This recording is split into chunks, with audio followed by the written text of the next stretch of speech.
down this Diddy rabbit hole, and I came across an interesting story I want to share. I never heard of Erica Kennedy until today. I went looking into a story about Kim Porter and ended up coming across Kimora Lee Simmons and Erica Kennedy. So Kimora Lee Simmons and Erica Kennedy were BFFs. So was Kimora Lee Simmons and Kim Porter.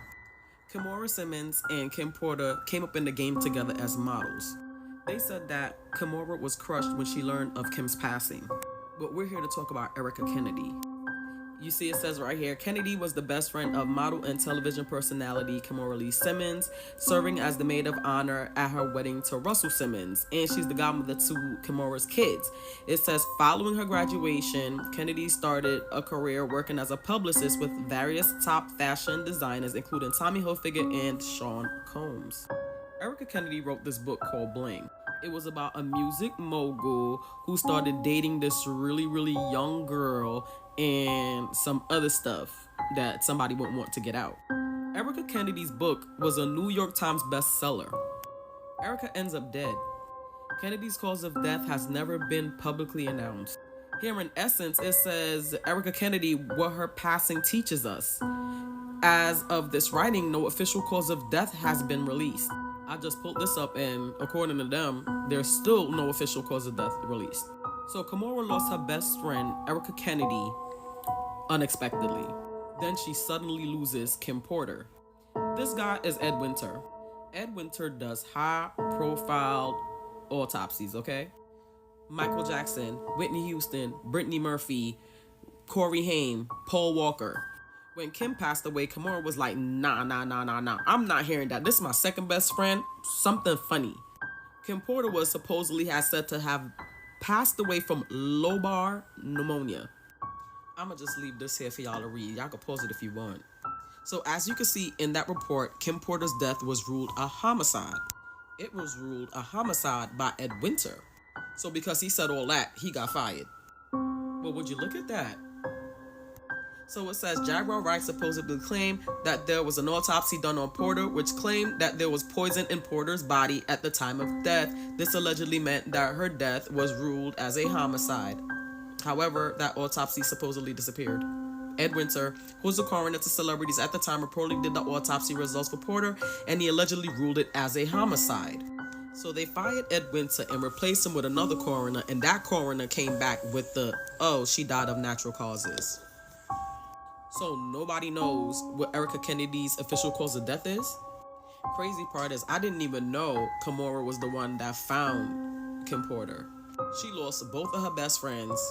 One that was directly involved with Diddy and one directly and kind of indirect. Ciao, Kimora Lee is not letting up on Diddy because she just exposed him for unaliving and covering up the murder of her best friend, Erica Kennedy. Now, in case y'all didn't know, Erica worked very closely with Diddy as his fashion designer back in the early 2000s. However, right after she was done working with him, she wrote a tell-all book exposing Diddy's dirty secrets. And after the success of the book, she was found dead at her home, and to this day, nobody knows the cause of her death, despite there being several autopsy reports suggesting a possible homicide. And just like Kim Porter's death, Kimora believes Diddy messed with the investigation so he could cover it up because he had something to do with it. She's now asking for the case to be reopened. He's just like a bigger than life kind of, powerhouse, and so he just kind of turns and manipulates the press and people and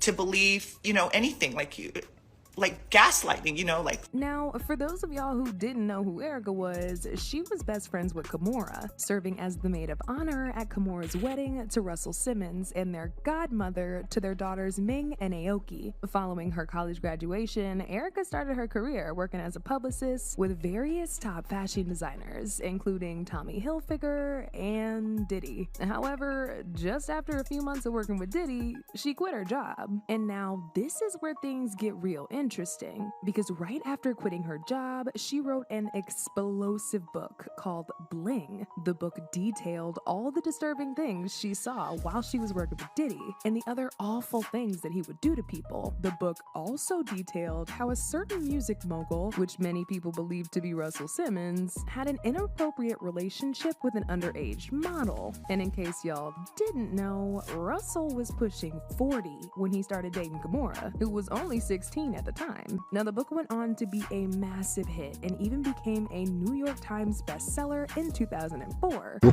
did some writing before for In Style, I was an entertainment reporter. I did a lot of celebrity interviews with a lot of hip-hop artists that helped me give me material for the book.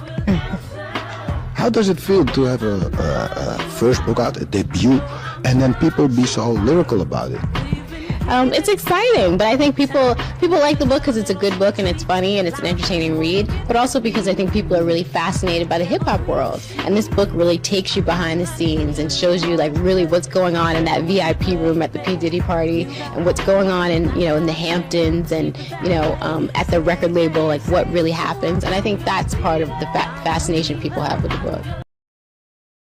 But as I said earlier, just after the book came out, Erica was found dead at her home in Miami. And mind you, she had no medical issues. But despite it being over a decade since she died, her cause of death has not been confirmed. Now, if y'all remember, after Kim Porter died, it was reported by multiple sources that Kim was also writing a tell-all book about her life and everything she went through with Diddy. But right as she was preparing to release the book, she died. Now, what's even more sketchy is that at the time of Kim's death, the coroner who was assigned to investigate her death, Ed Winter, ruled her death a homicide after he found huge doses of toxins in her body. Ed is actually the same coroner who investigated the deaths of other high-profile celebrities like Michael Jackson, Whitney Houston, Brittany Murphy, Paul Walker, Tom Petty, and more. So when Ed says something isn't right, then you know something really isn't right. But right after the autopsy was made public, he was fired from the case and replaced by another coroner. Now, I don't know about y'all, but there's only one person who has the power to get somebody as big as Ed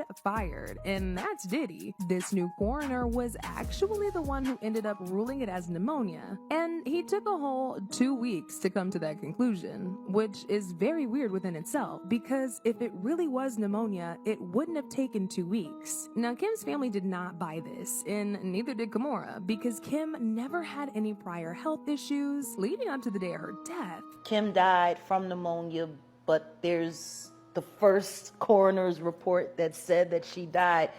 It was ruled a homicide, and they found toxins in her body to prove that she had been poisoned. You know, they have poisons that create heart attack and pneumonia-like symptoms.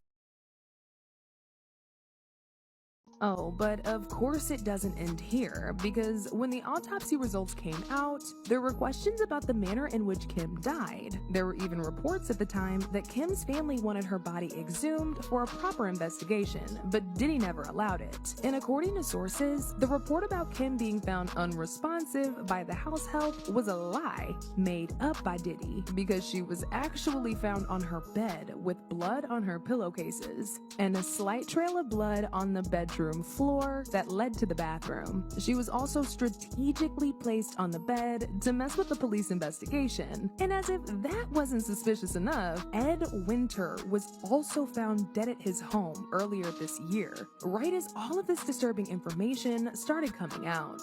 And what's even more crazy is that after Kim died, there was a leak DM from somebody who was in Kim's publishing company informing one of her family members that they couldn't pull through with the book because Diddy's lawyers had served them with a cease and desist, ordering them not to release the book and to return all the files that Kim had given them to write about. The message read, "Just wanted to let y'all know that Sean has put the clamps on Kim Porter's book for making it to the shelves." Yeah, he done put that pressure on all parties that were involved in the process of putting this book together. Sean's lawyers have stepped up to the plate and hit them with that paperwork. Also, he's asking for any information, footage, documents, etc. that could contain private information about him or Kim to be seized, and that they have 3 business days to surrender it. Paperwork was served to at least 2 of the individuals that are involved this past Thursday. Just thought I'd let you know. Just a few weeks after this went viral on social media, there was another leaked DM from one of the publishers revealing some of the things that Kim wrote about in her book.